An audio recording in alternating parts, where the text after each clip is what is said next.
Bom dia, amigos e amigos da Rádio Milênios. Aqui é o Daniel, de São Paulo para o Brasil. E hoje é um prazer muito grande. Hoje nós estamos aqui falando com Juliano Medeiros, grande liderança do partido, presidente do partido. E é um momento importante que a gente vem conversar com o Juliano, em função da crise política em Brasília. Hoje o Brasil passa por uma crise política, uma crise sanitária e uma crise econômica. Então, nada melhor que falar com as grandes lideranças para a gente tentar entender um pouco o que está acontecendo no Brasil. Bom dia, Juliano, tudo bem? Bom dia, Daniel. Obrigado pelo convite. Juliano, é só para a gente poder tentar entender o que está acontecendo no Brasil, principalmente em Brasília. Assusta o que está acontecendo em Brasília? Essa presidente critica um outro presidente do Supremo, os militares fazendo uns textos contra a CPI. Assusta esse momento? Olha, Daniel, nós estamos vivendo realmente uma situação inédita desde que a democracia foi reconquistada no Brasil no final dos anos 80. Né? É a primeira vez que nós temos um governo de extrema-direita, identificado com posições de extrema-direita, um governo que assumiu uma posição absolutamente inaceitável diante da pandemia, primeiro tentando opor salvar vidas a salvar a economia, como se fossem temas antagônicos. E segundo, assimilando a agenda do negacionismo, ou seja, negando a gravidade da pandemia, negando os seus impactos sanitários, negando os seus impactos econômicos, negando os seus impactos sociais. Essa negação da pandemia gerou a consequência que nós vimos hoje. Mais de 500 mil de brasileiros e brasileiras perderam a vida, 27 milhões de pessoas vivendo abaixo da linha da pobreza por conta da crise econômica que se instalou, retração na economia, uma situação trágica. E a reação do governo nesse momento, crescentemente isolado, cada vez mais sem apoio, numa aliança que eles mantêm com os partidos do chamado Centrão na Câmara dos Deputados, mas cada vez mais isolado socialmente. As pesquisas de opinião têm mostrado o governo com apoio de 20% a 25%, isso é muito pouco. Isso gera uma reação. E a reação do governo tem sido ameaçar, constantemente ameaçar. Ameaçar que não vai ter eleição se não tiver voto impresso. Os militares mais ligados ao governo ameaçando a CPI da pandemia no Senado Federal. Então, é a reação de um governo tipicamente acuado, tipicamente enfraquecido, né? E, por essa razão, exige uma reação muito forte, muito enérgica dos partidos de oposição, da sociedade brasileira como um todo, dos setores democráticos, para que eles não pensem que podem o tempo todo ameaçar a democracia, ameaçar o Estado democrático de direito sem uma resposta. Então, não me assusta, mas serve de alerta para que a gente esteja sempre vigilantes para poder defender a democracia diante de um governo que se tornou uma grande ameaça à vida do povo brasileiro. Então, Juliano, você em 2018 você foi eleito presidente do PSOL. E naquele momento, qual era a conjuntura do país? Olha, em 2018 nós já vivíamos a crise política que acabou gerando a eleição do Bolsonaro, na eleição daquele ano. Mas eu assumo a presidência do PSOL, um congresso que aconteceu no final de 2017, eu assumo a presidência em janeiro de 2018. E assumo a presidência do PSOL com a missão de ajudar a reposicionar o PSOL na política brasileira. Vamos lembrar que o PSOL, de 2005, quando ele é legalizado, até o impeachment da Dilma em 2015, portanto uma década inteira, o PSOL foi um partido de oposição aos governos do PT, ou seja, era um partido de resistência, que lutava diante de um governo de centro-esquerda para manter vivas as bandeiras da esquerda, né? E isso foi muito importante, isso manteve o PSOL com a sua coerência, com o seu projeto político, com a sua identidade muito clara, muito marcada. Mas com o impeachment contra a Dilma, com o golpe parlamentar em abril de 2015, se tornou necessário, pelas mudanças que a própria política no Brasil viveu, se tornou necessário um partido mais aberto para essas mudanças. Ou seja, além de ser o partido da resistência, além de ser o partido das bandeiras da esquerda, além de ser o partido que defendia as mudanças e transformações que nem sempre outros partidos de esquerda estavam dispostos a defender, a encampar, a gente também precisava ser parte da resistência democrática contra o governo Temer e depois contra o governo Bolsonaro. Então, a gestão que nós iniciamos em 2018, ela tem como objetivo abrir o pessoal para lutadores sociais que quisessem construir o projeto conosco. E aí vem os companheiros e companheiras do MTST, liderados pelo Guilherme Boulos, vem lideranças do movimento feminista, vem lideranças da juventude, vem lideranças do movimento LGBT, do movimento negro, ou seja, setores sociais que querem uma esquerda renovada, que esperam um partido comprometido com a luta pelo socialismo, mas também com a luta pela liberdade, e viram no PSOL esse espaço. Então a nossa missão nessa gestão que nós iniciamos em 2018 foi exatamente posicionar o PSOL para esse processo de reorganização da esquerda brasileira. É claro, nós, como a maioria, não queríamos nem imaginávamos que ia acontecer em 2018 tudo o que aconteceu. A prisão do Lula, o assassinato da nossa companheira Marielle Franco, a eleição do Bolsonaro. 2018 foi um ano, como escreveu o Mário Magalhães, né, num livro lançado recentemente, foi um ano totalmente atípico, né, não é um ano normal. O que exigiu muito mais do pessoal, inclusive, para poder dar as respostas que se espera da gente. Eu acho que nós conseguimos dar as respostas adequadas, nós abrimos o pessoal, nós acolhemos um conjunto enorme de lutadores sociais. O Guilherme Boulos é a expressão dessa ampliação do pessoal. No segundo turno de 2018, nós apoiamos a candidatura do Fernando Haddad contra o Bolsonaro, ou seja, demonstramos o nosso compromisso com a democracia, com a defesa dos direitos sociais. Talvez tenhamos sido os primeiros partidos a denunciar o que era a candidatura do Bolsonaro. E temos feito parte desse processo de resistência, construindo a unidade das forças de oposição, que é muito difícil, dá muito trabalho, acredite. Mas temos conseguido, eu acho que, avançar na construção dessa unidade. Eu tenho uma avaliação, nessa gestão nossa que está chegando ao final, de que o PSOL, numa conjuntura muito difícil, muito adversa para as forças democráticas e de esquerda, conseguiu aumentar a sua relevância social e política, ampliar sua presença nos parlamentos, né, nas câmaras de vereadores, assembleias legislativas, câmaras dos deputados, e conseguiu ser um ator mais importante, mais relevante para o processo de reconstrução do Brasil, que nós certamente vamos ter que colocar em marcha a partir da eleição de 22. Então, Juliano, uma crítica que eu ouço muito é essa proximidade PT-PSOL. Eles fazem até, falam que do puxadinho e outras críticas. Essa ligação é tão grande mesmo? O PSOL ele consegue caminhar sozinho ou ele depende do PT para sinalizar caminhos? Não, o PSOL não depende de ninguém. E aliás, quem fala isso não conhece a história do PSOL. Nosso partido tem agora completado 16 anos de legalidade, dos quais 10 deles foram na oposição aos governos do PT. Então não faz nenhum sentido acusar o PSOL de ter qualquer tipo de ligação orgânica com qualquer outro partido, seja PT, seja qualquer outro partido de oposição. O que acontece é que, naturalmente, quando Temer vira presidente da República em 2015, depois do golpe contra Dilma, é óbvio que o pessoal passa a trabalhar cooperando com os demais partidos de esquerda para resistir aos ataques que ali se iniciaram. Então não só com o PT, com o PCdoB, com o PDT, com a Rede de Sustentabilidade, depois com o próprio PSB que sai do governo Temer e passa para a oposição. Ou seja, a nossa política de defesa dos direitos do povo brasileiro inclui alianças com partidos de oposição, de esquerda ou centro-esquerda, que queiram, junto conosco, defender os direitos do povo brasileiro. Então não há nenhum sentido nessa afirmação de que o pessoal tem qualquer aliança prioritária com o Partido dos Trabalhadores. É um partido importante, claro, é o maior partido da esquerda brasileira, então naturalmente, quando o pessoal luta pela unidade, o papel que o PT tem nesse processo de construção da unidade é muito importante, não há como negar isso, né?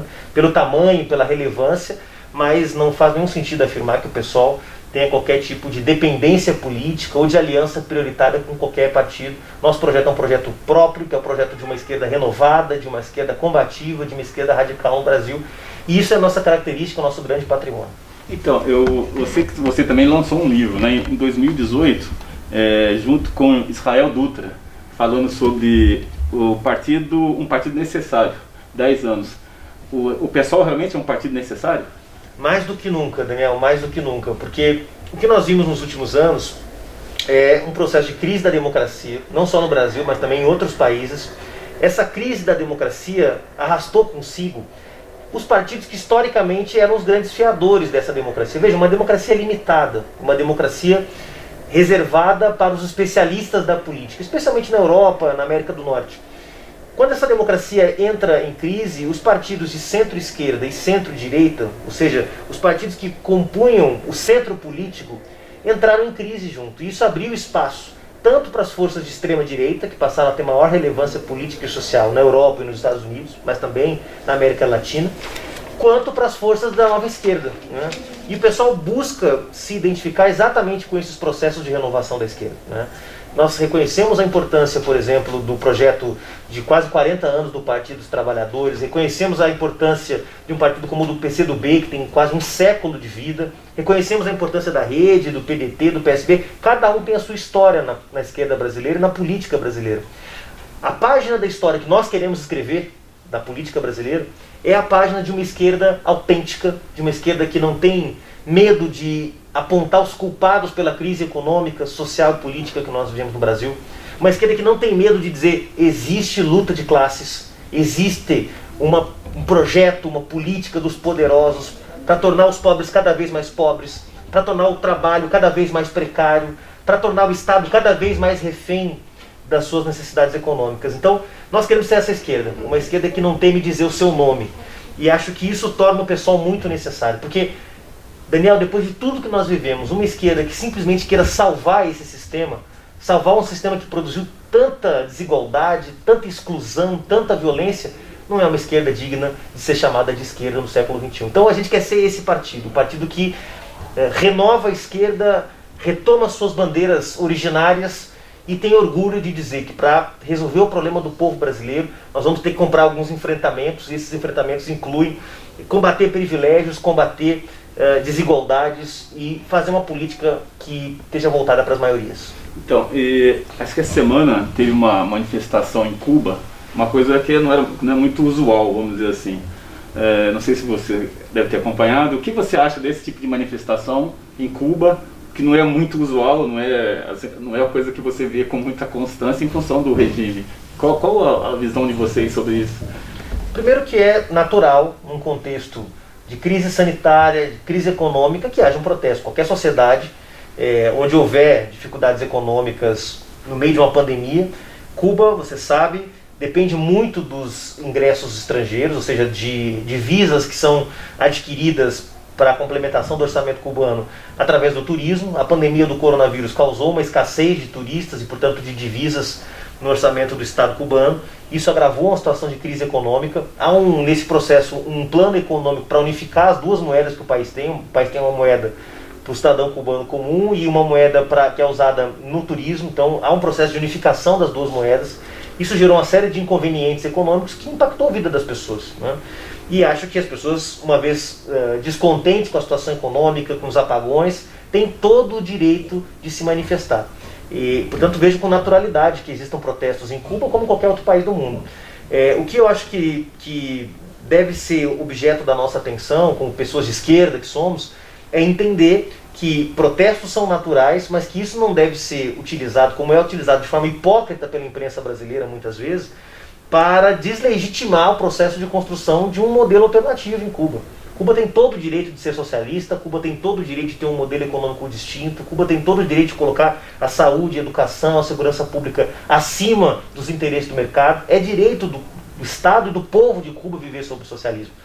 E o fato de haver descontentamento não é razão para que agora uma parte da inteligência brasileira, entre aspas, se veja no direito de reivindicar que Cuba viva no que eles chamam de democracia e que, na verdade, é um regime político pensado, construído, arquitetado para que os monopólios possam dispor da vida das pessoas como bem entender. Então, eu acho que é natural que haja protesto, acho que o regime, o sistema político cubano precisa estar permanentemente se renovando, os companheiros lá têm buscado fazer isso, eu acompanho muito de perto, já fui a Cuba várias vezes, acompanho de perto o que é feito lá, e acho que há um esforço constante de renovação também, de se reciclar, e acho que o socialismo cubano tem buscado fazer isso. Agora, é um processo sempre difícil, um processo muitas vezes envolve sair de zonas de conforto que são estabelecidas ao longo de muito tempo, um processo longo de mais de 60 anos da Revolução, mas acho que são processos naturais.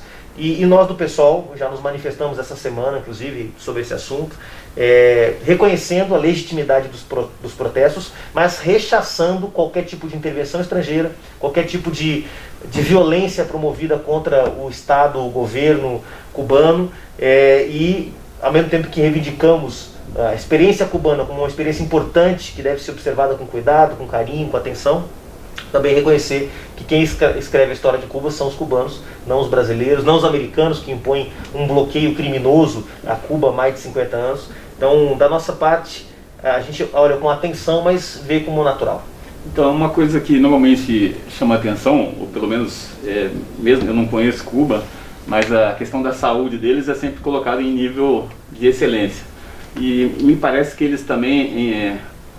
as vacinas cubanas hoje eles levaram para para a Venezuela, né? Tem uma série, eu não sei se foi doação, se foi vendida. Eu queria saber se você sabe, conhece faça um pouquinho para a gente sobre essa situação de vacinas cubanas que chegaram para a Venezuela. Cuba tem um sistema de saúde com foco na atenção primária. Significa que o país não é coberto de hospitais, porque o hospital é a última alternativa. Né? Os médicos estão perto das pessoas, o sistema de saúde está perto das pessoas, e isso permite uma medicina preventiva, o que faz com que cada vez menos hajam pessoas em UTIs, hajam pessoas com tratamentos intensivos, porque o cuidado está concentrado na atenção primária, ou seja, na prevenção, nos cuidados da comunidade. Isso só é possível numa sociedade com forte sentido comunitário. Ou seja, só uma sociedade que olha os seus semelhantes, né, os seus membros, os seus integrantes, como parte de uma totalidade que precisa ser cuidada, consegue desenvolver um sistema de saúde como esse. Então, desse ponto de vista, é um sucesso o sistema de saúde de Cuba. E Cuba tem, já há muitos anos, trabalhado o tema das vacinas também dentro dessa perspectiva preventiva, né? Ainda não há vacinas para a Covid sendo usadas em Cuba, produzidas pelo próprio Estado cubano. Há um processo de finalização, inclusive o governo do PSOL em Belém do Pará, nossa prefeitura de capital, já abriu inclusive um processo de negociações com o governo cubano, mas ainda não estão sendo comercializadas as vacinas, nem com a Venezuela, nem com nenhum país. As vacinas cubanas, a Soberana e a Abdala, que são as duas vacinas que estão sendo produzidas em Cuba, mostrado um percentual de eficácia bastante alto, 92%, se eu não me engano, no caso da Soberana, quando aplicada em 2 doses, né? Então, é uma vacina muito eficiente, mas os testes acabaram agora. Então, agora que vai ser produzida a vacina em larga escala, né? E isso certamente, Cuba, como sempre tem feito, né? Enviando médicos para os países em situação de calamidade, ajudando países em situação de vulnerabilidade, certamente vai colocar também essas vacinas a serviço da humanidade em geral, como tem feito nos últimos 60 anos. Então, e quando a gente fala em vacina, não tem como a gente não lembrar da situação do Brasil, né? A gente imagina que se o governo, essa é uma opinião minha, né? Se o governo tivesse tomado algumas providências, talvez a gente não tivesse chegado no número que nós chegamos, infelizmente, de mortos. Como você avalia essa resposta do governo para essa crise? Não há dúvida, Daniel. Se o governo tivesse agido como qualquer governo sério no mundo agiu, não precisa ser de esquerda, ser de direita, pouco importa a coloração ideológica. Todos os governos no mundo, ou quase todos, buscaram responder de forma responsável à crise que nós vivemos. O governo Bolsonaro, primeiro, desdenhou da gravidade da crise. Segundo, estimulou aglomerações. Terceiro, abriu uma guerra contra prefeitos e governadores por conta das medidas de isolamento social. Quarto, ficou recomendando o uso de medicamentos sem nenhuma eficácia contra a Covid-19. E, por fim, diante da possibilidade de compra de vacinas, o governo primeiro fez uma antipropaganda, dizendo que a vacina chinesa, entre aspas, a Coronavac aqui de São Paulo, do Butantan, não tinha eficiência, desdenhou da importância da vacina, para só depois disso tudo começar a ter um programa nacional de imunização. Então, tudo que o governo Bolsonaro poderia ter feito para combater a pandemia de forma eficiente, ele fez ao contrário, né? Isso, inclusive, é tema de uma matéria, se eu não me engano, do New York Times, que fala isso. Quer dizer, o governo brasileiro fez tudo contrário do que era recomendado pelas autoridades sanitárias internacionais. E no caso da vacina não foi diferente. A diferença agora, Daniel, é que a CPI da Covid no Senado Federal está nos demonstrando que não era só negacionismo, que não era só uma rejeição ideológica à ideia de que a vacina é uma forma eficiente de combater a pandemia e que existe um esforço de toda a sociedade, ou seja, um esforço cooperativo da sociedade para poder combater a pandemia. Agora nós sabemos que também tinha a ver com corrupção. Agora nós sabemos que o governo deixou de comprar as vacinas onde ele não podia ganhar algum tipo de verba por fora, de recurso não contabilizado ou o que quer que seja, para comprar aquelas vacinas que eram oferecidas por intermediários que permitiam a corrupção com dinheiro público. Então, é gravíssimo a denúncia, se comprovada, de um desses atravessadores, de que o governo queria cobrar $1 a mais por dose de vacina, mostra que a vida dos brasileiros e brasileiras não vale nada para o Bolsonaro e para os seus aliados. Nós temos uma outra crise, né, que nós comentamos no início, que é o desemprego. Hoje uma grande quantidade de brasileiros estão desalentados, né? Como você vê isso? Você acha que é possível fazer alguma coisa assim? O governo teria condição de fazer alguma coisa para atenuar essa situação? Sem dúvida.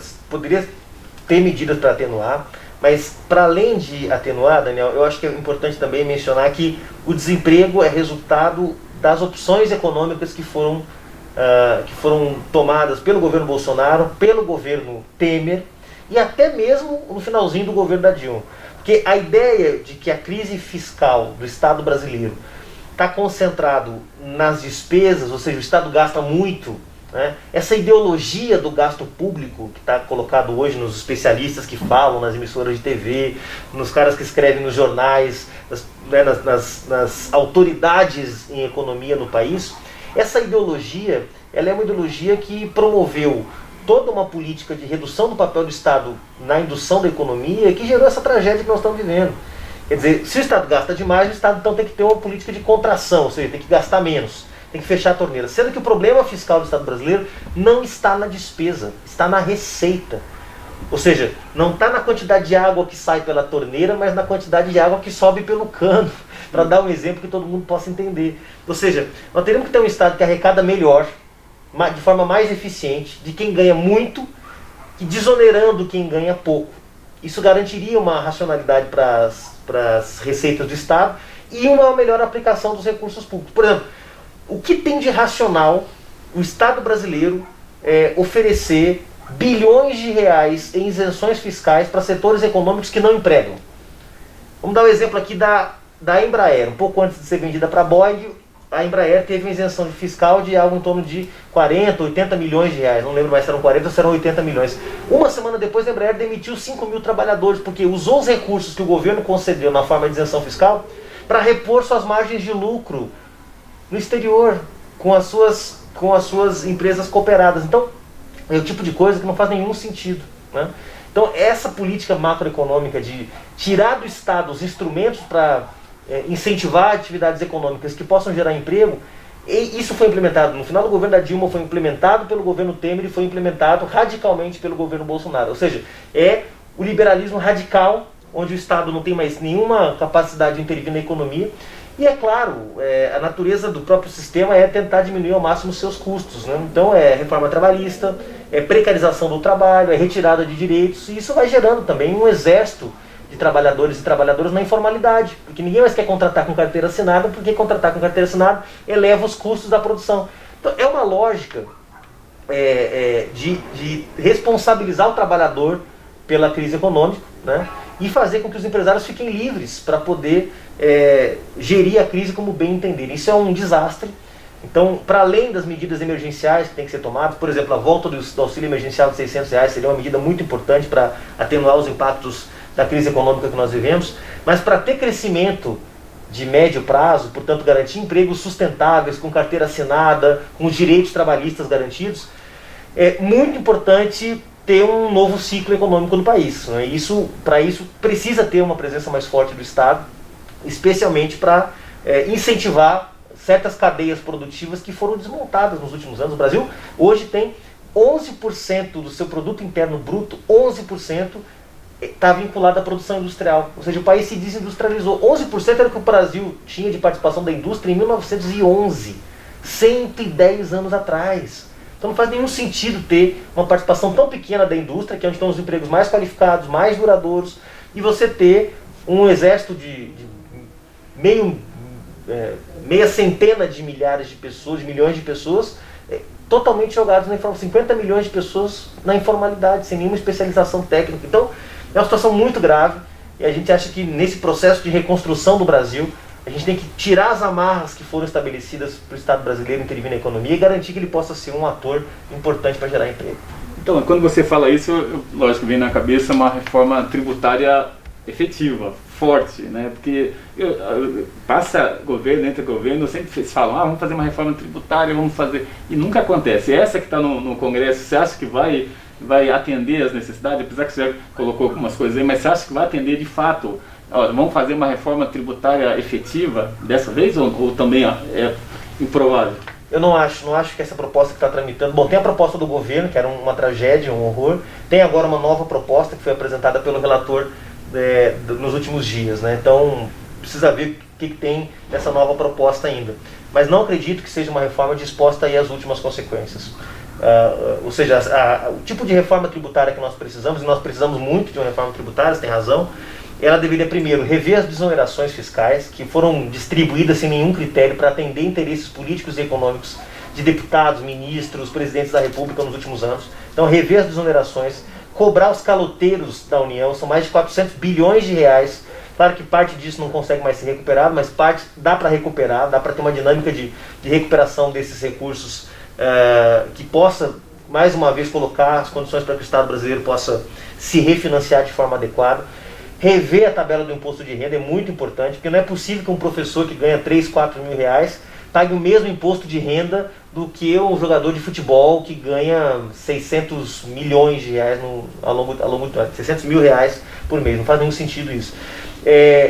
Ampliar o imposto sobre lucros presumidos, que aí tem a ver com cobrar mais do sistema financeiro. Não é possível que no meio de uma pandemia como essa, o sistema financeiro tenha tido os lucros bilionários que teve. Então, bancos, isso é capital totalmente improdutivo, não é possível que o sistema financeiro gere lucros tão absurdos, tão extraordinários, pagando tão pouco. Instituir o imposto sobre lucros e dividendos, é uma vergonha que só o Brasil e a Estônia sejam os 2 países do mundo que não taxam lucros e dividendos, o que faz com que muita gente acabe abrindo empresas para poder pagar dividendos para si própria, e com isso fugir dos impostos que poderiam ter sido pagos. Então, tem algumas medidas, o imposto sobre grandes fortunas, que é muito importante, né, que é a taxação dos bilionários. Nenhuma sociedade saudável tem bilionários, pode ter milionários, né? Bilionários é só uma sociedade doente que tem bilionários, que é uma sociedade endemicamente desigual, né? E também o tema das heranças, que não tem mais nada antiliberal do que uma sociedade que não taxa as heranças, que é riqueza produzida por terceiros que fica com... Então, você tem nas sociedades desenvolvidas, Estados Unidos, França, Canadá, Alemanha, taxas de cobrança sobre heranças que podem chegar a 60% até 80%. Né?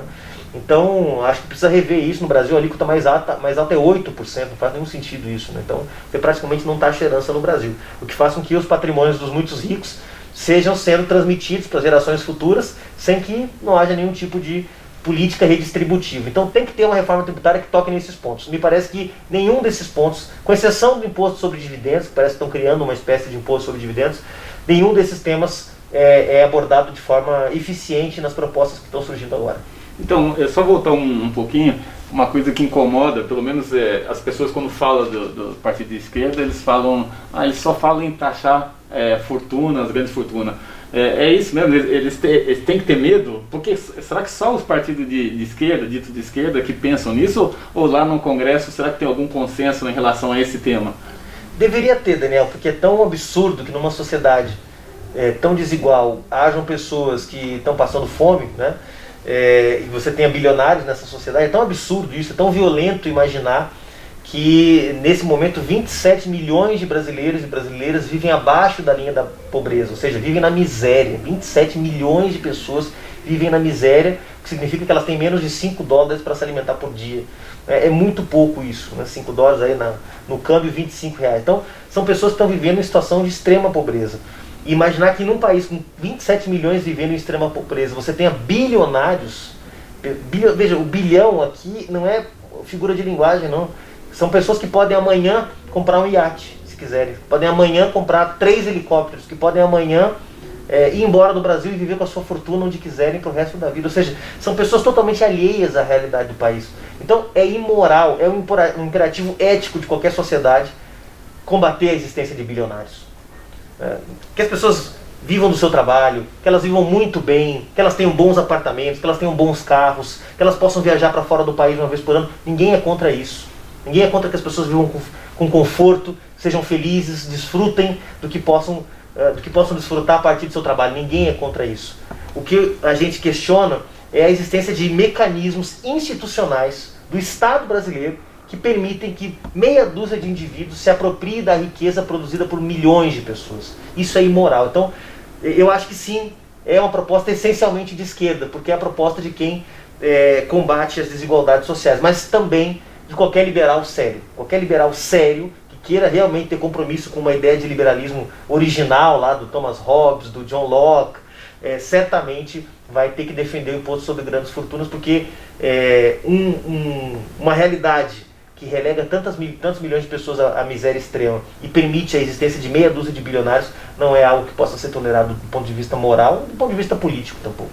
Puxa, Juliano, olha, está chegando ao final, né? Eu quero agradecer aqui a gentileza de ter nos recebido, Rádio Milênios FM, que fala não só para São Paulo, fala para o Brasil, América Latina, América Central, América do Norte. Nós temos ouvintes na Europa também, brasileiros que estão espalhados pelo mundo, que acessam a nossa Rádio Milênios. Eu agradeço muito, Juliano, e espero que a gente consiga, pelo menos, que a gente consiga na Câmara fazer uma reforma positiva, que possa atender a nossa comunidade.